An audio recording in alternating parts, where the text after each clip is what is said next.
Tuhan semua, kita belajar firman Tuhan yang tidak asing untuk jemaat sekalian dalam kitab Mazmur pasal 31.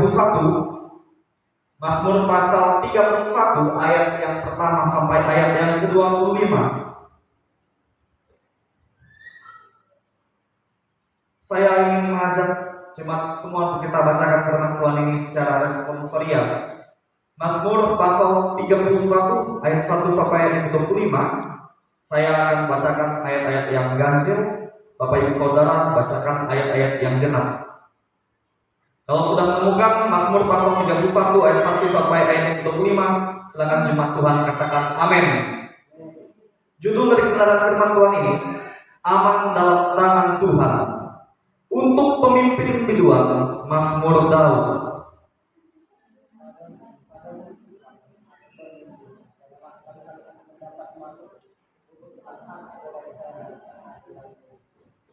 Ulangi sekali lagi Bapak Ibu yang kayaknya kurang semangat ini. Mungkin ada yang belum sarapan ya, saya juga belum sarapan, tapi saya sudah isi perut saya dengan air putih. Semoga saya tidak loyo baca firman Tuhan. Bapak Ibu jemaat Tuhan, mari kita ulangi sekali lagi baca firman Tuhan dengan sukacita ya. Bapak-bapak, saya pengen mendengar suaranya yang indah itu ya. Mazmur pasal 31 ayat 1 sampai 25. Baca, saya akan bacakan ayat yang ganjil, jemaat Tuhan bacakan ayat-ayat yang genap dengan semangat untuk memuliakan Tuhan. Judul dari firman Tuhan ini, aman dalam tangan Tuhan. Ayat yang pertama beginilah firman Tuhan.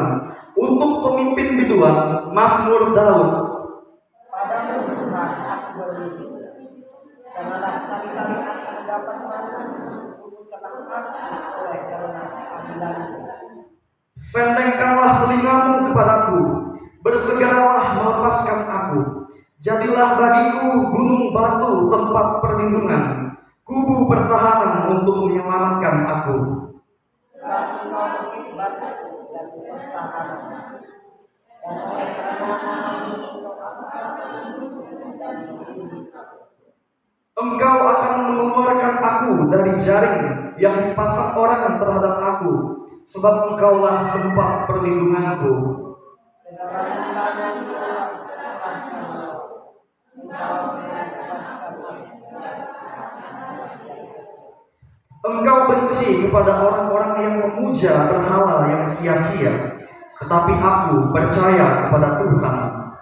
Aku akan bersorak-sorak dan bersukacita pada kasih-Mu.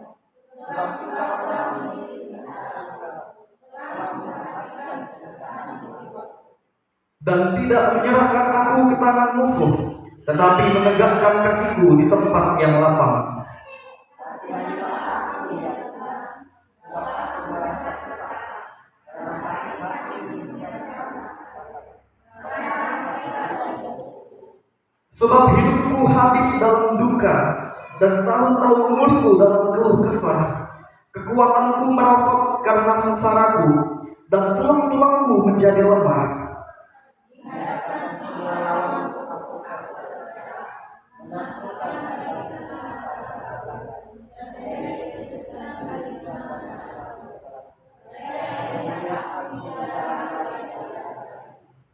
Aku telah hilang dari ingatan seperti orang mati, telah menjadi seperti barang yang pecah.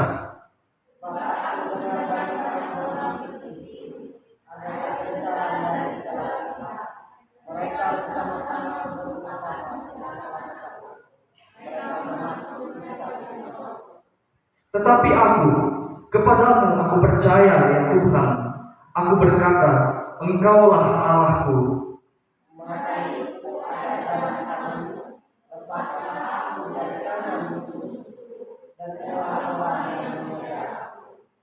Buatlah wajah-Mu bercahaya atas hamba-Mu, selamatkanlah aku oleh kasih setia-Mu. Tuhan, janganlah membiarkan aku mendapat malu, sebab aku seru kepada-Mu. Biarlah orang-orang fasik mendapat malu, dan untuk orang mati dan buta. Biarlah bibir dusta menjadi keluh, yang mencaci maki orang benar dengan kecongkakan dan penghinaan. Alangkah limpahnya kebaikan-Mu, yang telah Kau simpan bagi yang telah Kau lakukan bagi orang yang berbuat di hadapan manusia. Engkau menyembunyikan mereka dalam naungan wajah-Mu terhadap persekongkolan mereka dalam pondok terhadap perbantahan lidah.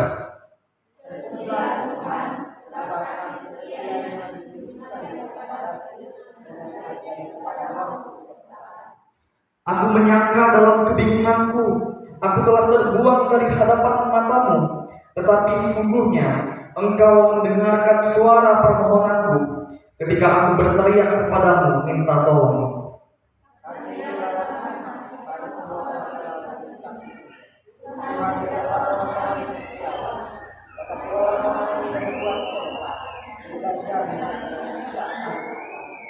Ayat 25 kita bacakan bersama-sama. 1, 2, 3. Kuatkanlah dan teguhkanlah hatimu, hai semua orang yang berharap kepada Tuhan. Ya, terima kasih jemaat Tuhan untuk kerjasamanya. Dikatakan berbagai oleh firman Tuhan adalah setiap kita yang mendengar firman Tuhan dan mengamalkan firman Tuhan itu dalam kehidupan kita hari lepas hari. Dari firman Tuhan ini saya beri tema untuk kita renungkan bersama-sama, yaitu meresponi berkat Tuhan. Ya Bapak Ibu Saudara, kalau kita berbicara tentang berkat Tuhan dalam hidup kita pasti tidak dapat kita hitung.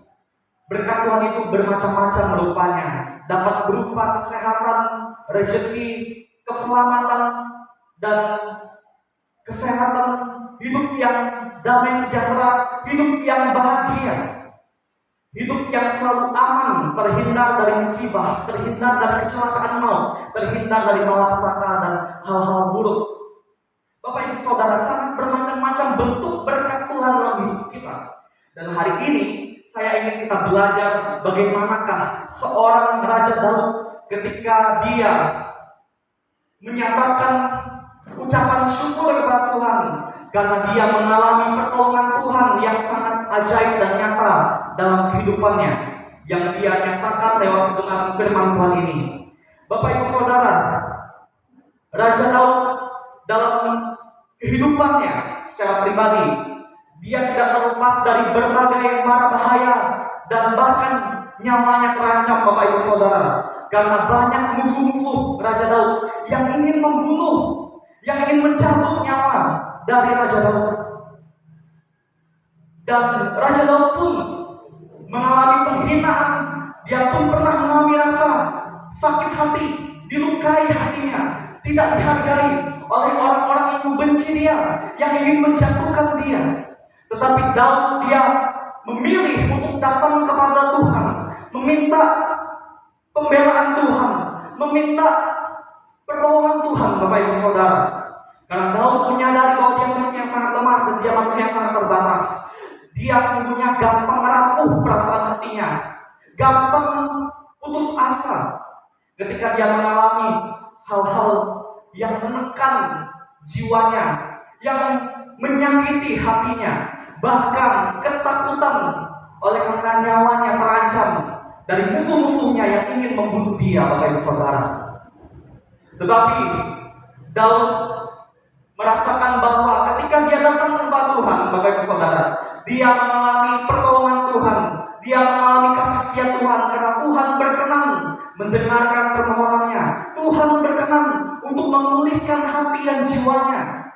Oleh karena itu Bapak Ibu Saudara, hal ini membuktikan bahwa tidaklah sia-sia orang datang kepada Tuhan, tidaklah sia-sia orang memohon pertolongan Tuhan. Dan Daud, dia juga sungguh-sungguh serius, Bapak Ibu Saudara, dengan segenap hatinya hidup sesuai dengan kebenaran firman Tuhan, sehingga dia hidup menjadi orang yang benar di mata Tuhan. Oleh karena itu Bapak Ibu Saudara, Daud tidak hanya meminta pertolongan Tuhan, tapi Daud juga menyadari dan mengerti bahwa sebagai orang yang percaya kepada Tuhan, dia harus hidup menjauhkan dirinya dari hal-hal dosa, dari hal-hal yang jahat.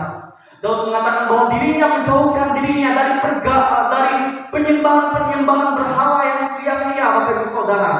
Artinya bahwa Daud tidak memilih cara hidup orang dunia yang tidak mengenal Tuhan, yang tidak menyembah Tuhan.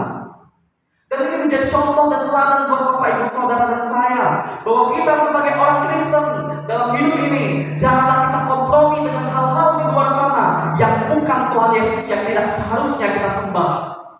Dan seharusnya kita tidak berhubungan dengan hal-hal yang menyimpang dari kebenaran firman Tuhan, yang akan menyakiti hati Tuhan dan mendukakan hati Tuhan, Bapak Ibu Saudara. Kalau kita sampai sekarang ini masih mengalami berkat Tuhan, marilah kita meresponi berkat Tuhan. Karena berkat Tuhan sangat baik dan sangat sempurna dalam hidup kita. Kalau setiap kita yang mengalami sakit, mengalami pemulihan, kesembuhan yang berasal dari Tuhan, mari kita responi itu, karena itu adalah berkat Tuhan, Bapak Ibu Saudara.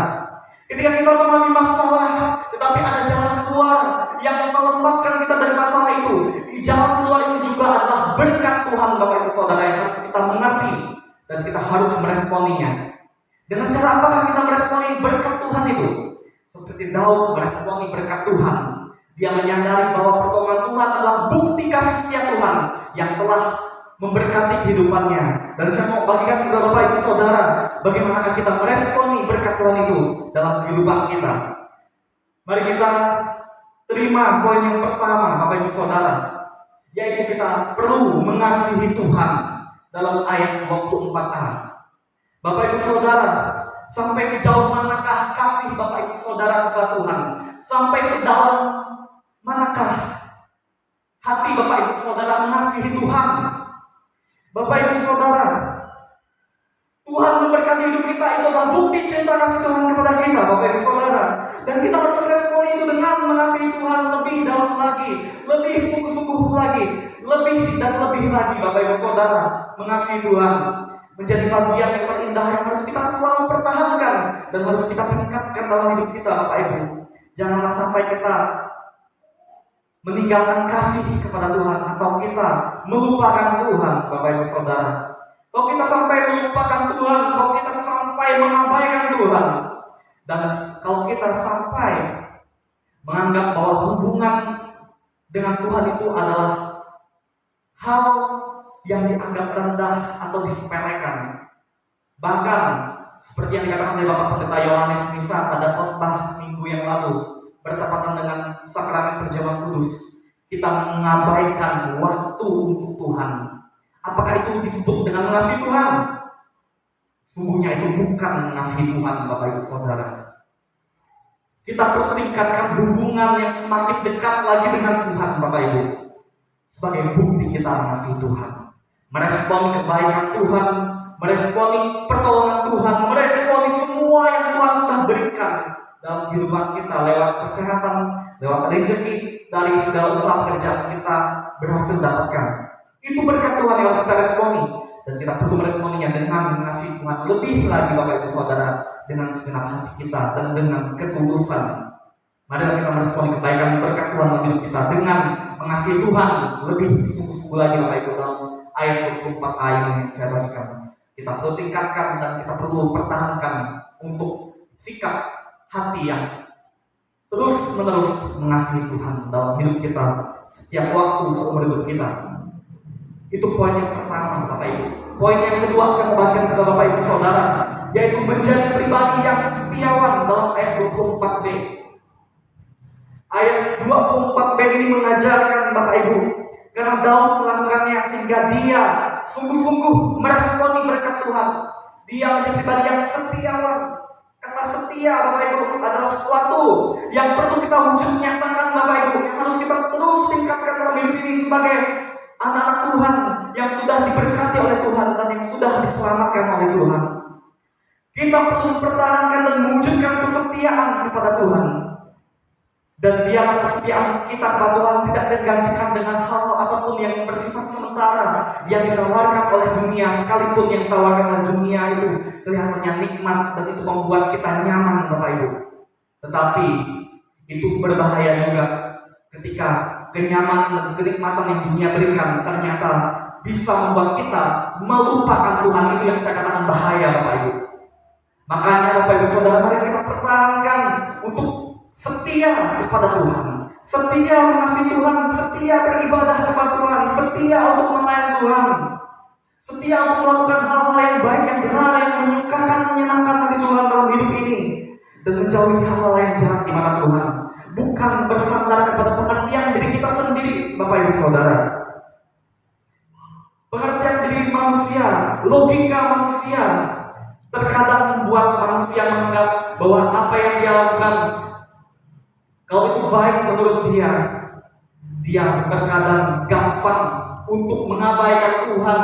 Dia gampang melupakan Tuhan dan menyepelekan Tuhan sampai-sampai dia tidak pernah beribadah menyembah Tuhan bersama-sama dengan umat Tuhan di rumah ibadah atau di gereja. Ya, Bapak Ibu Saudara, bukannya hamba Tuhan melarang Bapak Ibu Saudara bekerja mencari rezeki. Memang betul kita butuh uang untuk memenuhi kebutuhan hidup kita hari lepas hari, betul itu. Tetapi kita harus menyadari bahwa waktu untuk Tuhan jangan kita lupakan. Jangan kita mencuri waktu Tuhan yang harusnya kita gunakan untuk menyembah Tuhan. Kita gunakan untuk kepentingan pribadi, kepentingan manusia. Padahal Tuhan yang memberkati hidup kita, Tuhan yang memelihara kita dengan kasih setia-Nya yang sempurna. Makanya jangan lupakan Tuhan, Bapak Ibu Saudara. Makanya tadi dalam Ibrani pasal 10 ayat 25 mengatakan jangan jauhkan diri dari pertemuan-pertemuan ibadah seperti dibiasakan oleh beberapa orang, tetapi marilah kita saling menasihati dan saling giat. Mari kita sama-sama giat. Inilah kata giat kita menunjukkan bahwa kita mau setia mengasihi Tuhan. Kita mau setia untuk melakukan yang terbaik untuk Tuhan. Karena Tuhan sudah berikan yang terbaik kepada kita lewat berkat-berkat-Nya yang tidak terhitung, yang saya yakini Tuhan sudah berikan dalam hidup Bapak Ibu Saudara. Berkat kesehatan, berkat perlindungan, penyertaan Tuhan, rezeki lewat usaha pekerjaan. Yang seharusnya kita mengerti semua adalah berkat Tuhan, dan kita harus responi Bapak Ibu Saudara dengan setia mengasihi Tuhan, setia beribadah kepada Tuhan, dan setia melakukan hal-hal yang sesuai dengan firman Tuhan dalam kehidupan kita setiap hari seumur hidup kita. Itu poin yang kedua, menjadi pribadi yang setiawan dalam ayat 24b, karena inilah yang kita harus lakukan Bapak Ibu Saudara, meresponi berkat Tuhan yang dia terima. Kemudian poin yang ketiga, yaitu tidak congkak dalam ayat 24c. Kata congkak itu sama artinya angkuh, sombong, menganggap dirinya lebih hebat, menganggap dirinya lebih unggul dari siapapun. Bahkan dia menganggap dirinya lebih hebat tanpa Tuhan. Dia menganggap dirinya lebih kuat tanpa Tuhan. Bapak Ibu Saudara, inilah kesombongan yang harus dijauhi Bapak Ibu. Karena Tuhan, firman Tuhan mengatakan dalam ayat 24c, tetapi orang-orang yang berbuat congkak diganjar oleh Tuhan dengan tidak tanggung-tanggung. Artinya bahwa Tuhan tidak suka kepada orang yang sombong. Tuhan tidak suka dengan orang yang congkak, Bapak Ibu Saudara. Bahkan Tuhan tidak segan dan tidak sungkan menghajar dengan tidak tanggung-tanggung, Bapak Ibu. Sebelum Tuhan tegur, Bapak Ibu Saudara, ayo sama-sama kita menjadi pribadi yang rendah hati, Bapak Ibu. Menyadari bahwa kita perlu Tuhan, makanya kita harus selalu dekat dengan Tuhan. Kita perlu Tuhan, makanya kita harus setia mengasihi Tuhan. Kita perlu Tuhan, makanya kita harus selalu mengandalkan Tuhan dalam segala hal. Bapak Ibu Saudara, kalau kita betul-betul mau hidup selalu diberkati oleh Tuhan, jauhilah dosa kesombongan, dosa yang congkak ini, Bapak Ibu. Jangan sampai logika kita membuat kita congkak, membuat kita menganggap bahwa tanpa Tuhan saya hebat, tanpa Tuhan saya bisa, tanpa Tuhan saya mampu mencapai kesuksesan. Tanpa Tuhan. Nah, ini bahaya Bapak Ibu. Orang demikian sebenarnya dia sedang jatuh dalam dosa kecongkakan atau dosa kesombongan. Hindari itu Bapak Ibu Saudara, hindari. Sebelum Tuhan menghajar kita Bapak Ibu, menghukum kita, penghukuman pasti Tuhan berikan kepada orang yang berbuat jahat. Kesombongan, kecongkakan itu adalah perbuatan yang jahat dan dosa di hadapan Tuhan Bapak Ibu. Bukannya saya menakut-nakuti Bapak Ibu, tapi ini firman Tuhan yang ingin saya sampaikan kepada Bapak Ibu Saudara, supaya kita semakin hari jaga hati kita, hati-hati Bapak Ibu dalam hidup ini. Mari kita semakin lebih dekat kepada Tuhan dan mau taat, mematuhi, menghormati Tuhan, melakukan kehendak Tuhan, supaya kita terhindar dari segala dosa, termasuk dosa kecongkakan atau dosa kesombongan itu. Itu dalam ayat 24c Bapak Ibu, menjadi poin yang ketiga. Dan poin yang terakhir yang saya mau bagikan kepada Bapak Ibu Saudara, meresponi berkat Tuhan dalam hidup ini. Yang keempat adalah marilah kita tetap selalu berharap kepada Tuhan dengan tekun Bapak Ibu Saudara dalam ayat 25b. Dalam ayat 25b, marilah semua orang berharap kepada Tuhan, bukan kepada manusia, bukan kepada hal-hal yang sementara, bukan kepada hal-hal yang bukan Tuhan. Tetapi yang harus menjadi harapan kita, yang menjadi sumber pengharapan kita, harusnya adalah Tuhan. Yang harus kita prioritaskan, yang harus kita utamakan harusnya adalah Tuhan. Bapak Ibu Saudara, ketahuilah bahwa hidup kita ada dalam kendali Tuhan. Hidup dan mati kita ada dalam kendali Tuhan. Makanya itulah yang sesungguhnya harus membuat kita semakin hari menyadari bahwa kita harus selalu berharap kepada Tuhan. Daud juga menyadari Bapak Ibu ketika dia berhasil mengalahkan musuh-musuhnya, ketika dia terhindar dari malapetaka, itu oleh karena kebaikan Tuhan, oleh karena kasih setia Tuhan kepada dia. Sehingga itulah yang membuat Daud untuk selalu tetap berharap kepada Tuhan dengan sungguh-sungguh dalam kehidupan Daud. Dan ini menjadi teladan buat Bapak Ibu Saudara dan saya. Kita berharap kepada Tuhan Bapak Ibu dalam hidup ini. Percayalah Bapak Ibu bahwa keberhasilan yang kita capai, kesuksesan, jalan keluar, kesembuhan, pemulihan, dan hal-hal yang terbaik yang mendatangkan kebaikan bagi hidup kita, semuanya itu adalah berasal dari Tuhan. Makanya jangan kita melupakan Tuhan, tetapi mari kita semakin menghormati Tuhan. Kita harus semakin tetap setia kepada Tuhan, mengasihi Tuhan, dan selalu berharap dengan tekun, dengan segenap hati kepada Tuhan. Karena Tuhan adalah penolong yang sempurna, sumber pengharapan yang sejati. Dan inilah 4 hal yang ingin saya berikan kepada Bapak Ibu Saudara untuk kita meresponi berkat Tuhan yang Tuhan sudah berikan dalam hidup kita. Mari kita lakukan hal ini dalam kehidupan kita setiap hari dan setiap waktu seumur hidup kita. Meresponi berkat Tuhan dalam kehidupan kita yang tidak pernah dapat dibandingkan dan digantikan oleh hal-hal apapun di dalam dunia yang fana dan sementara ini. Bersyukur untuk firman Tuhan ini, kita berdoa. Kita bersyukur untuk firman Tuhan ini, kita berdoa. Terima kasih Tuhan Yesus untuk berkat-Mu dalam kehidupan kami yang sangat indah, yang terbaik, yang tidak dapat kami hitung dalam kehidupan kami ya Tuhan. Dan juga tidak dapat dibandingkan, tidak dapat digantikan dengan hal-hal indah apapun yang sementara oleh dunia yang ada di dunia ini ya Tuhan.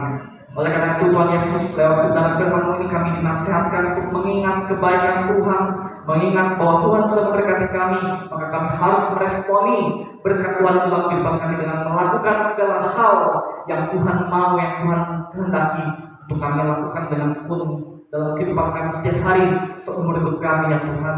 Sehingga itulah caranya kami meresponi berkat Tuhan dalam kehidupan kami. Terima kasih ya Tuhan untuk kebenaran firman-Mu ini. Dalam nama Tuhan Yesus kami berdoa dan mengucap syukur untuk firman-Mu. Haleluya, amin. Saya mengajak jemaat Tuhan, mari kita bersama-sama berdiri di hadapan Tuhan. Kita menghormati Tuhan, kita mengucapkan pengakuan yang menasuli sebagai umat yang percaya kepada Tuhan Yesus. Pengakuan yang menasuli kita ucapkan bersama-sama. 1, 2, 3. Aku percaya kepada Allah Bapa yang Maha Kuasa, Kali langit dan bumi, dan kepada Yesus Kristus anaknya yang tunggal Tuhan kita, yang dikandung daripada Roh Kudus, lahir dari Bapa Maria, yang menderita di bawah pemerintahan Pontius Pilatus, disalibkan, mati dan dikuburkan, turun dalam kerajaan maut, pada hari yang ketiga, bangkit pula dari antara orang mati, naik ke surga, duduk di sebelah kanan Allah, Bapa yang Maha Kuasa, dan akan datang dari sana untuk menghakimi orang yang hidup dan yang mati. Aku percaya kepada Roh Kudus, gereja yang kudus datang, persekutuan orang kudus, pengampunan dosa, kebangkitan daging, dan hidup yang kekal. Jemaat itu silakan untuk kembali ke bawah yang saya persilakan.